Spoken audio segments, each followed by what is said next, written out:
Hello friends, welcome to my channel. आज आपण 3 अंकी संख्येचा लहान मोठेपणा पाहणार आहोत. तर बघा, दोन संख्येतील लहान मोठेपणा ठरवताना ज्या संख्येमध्ये जास्त अंक असतील ती संख्या मोठी असते. इतर काय सांगितले त्यांनी, दोन संख्येतील लहान मोठेपणा ठरवताना ज्या संख्येमध्ये जास्त अंक असतील ती संख्या मोठी. आता इथं बघा, 485 दिली आणि दुसरी 56 दिली.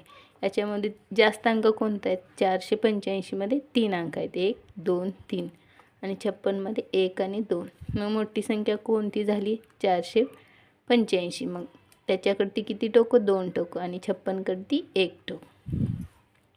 3 अंकी संख्येच्या शतकस्थानचे अंक भिन्न असतील तर ज्या संख्येच्या शतकस्थानचा अंक मोठा असेल ती संख्या मोठी. आता 3 अंकी संख्येच्या शतकस्थानचे अंक समान असतील तर, भिन्न असतील तर ज्या संख्येच्या शतकस्थानचा अंक मोठा असेल ती संख्या मोठी. आता इथं संख्या दिली आहे 625 चौकट 267. आता शतकस्थानचा अंक कोणता आहे? एकक, दशक, शतक. 6 हे काय आहे? शतकस्थानी. मग 6 शतकस्थानी, इकडे एकक, दशक आणि शतक.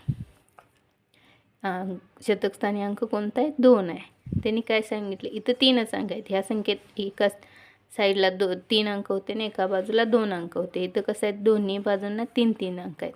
मग शतकस्थानचा अंक 6 मोठा आहे आणि हा शतकस्थानचा अंक 2 लहान आहे.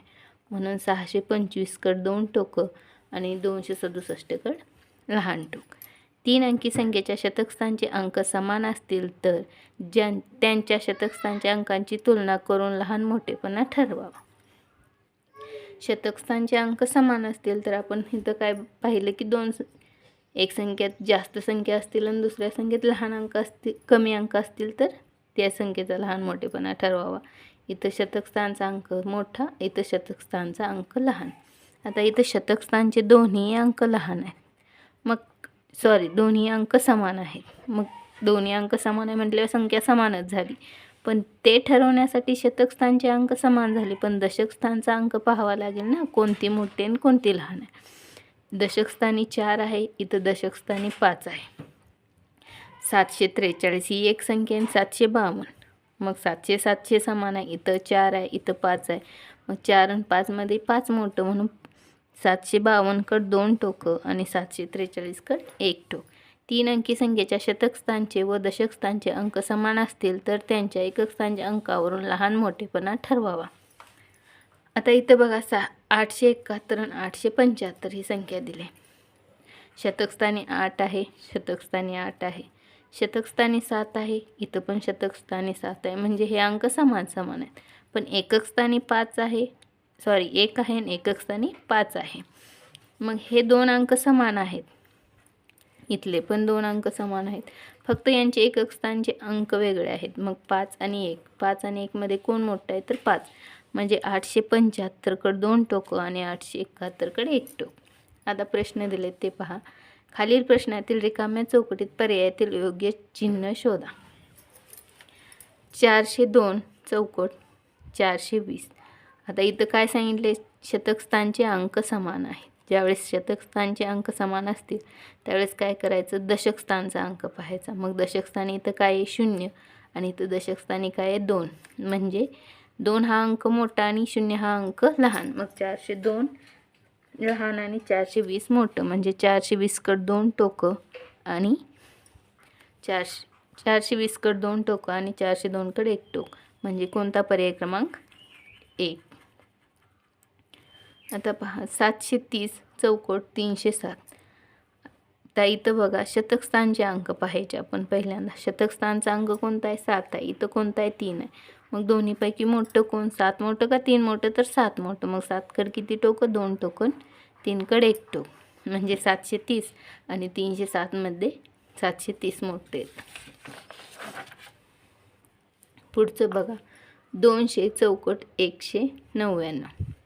आता इथं बघा, शतकस्थानचा अंक पाहू. इथं आहे 2, इथं आहे 1. पण तुम्ही म्हणसाल इथं 99 आहे. पण हे दशक आणि एककस्थानचे अंक आहेत. इथं दशक आणि एककस्थानी 0, पण शतकस्थानचा हा अंक 2 आणि हा अंक 1 आहे. मग 1 पेक्षा 2 मोठं असतं, म्हणून 2 टोकं 200 कड आणि 1 टोक 199 कड. म्हणजे पर्याय क्रमांक 2. 250 चौकट 250. आता आपला नियम काय म्हणतो, शतक स्थानचा अंक समान असेल तर दशक स्थानचा पाहायचा, दशक स्थानचे पण अंक समान असतील तर एकक स्थानचा पाहायचा, तिन्ही अंक समान असतील तर मग पर्याय क्रमांक 4 बरोबर चिन्ह येणार, कारण दोन्ही अंक समान आहेत.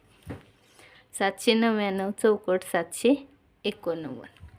शतक स्थानचा अंक 7 आहे, दशक स्थानचा अंक 9 आहे आणि इथं 8 आहे, मग 9 पेक्षा 8 मोठा आहे म्हणून 799 कडे 2 टोकन, 789 कडे 1 टोक, म्हणजे पर्याय क्रमांक 2. आता सरावासाठी प्रश्न पहा. 300 चौकट 299, 550 चौकट 505, 100 चौकट 101, 443 चौकट 441. थँक्यू.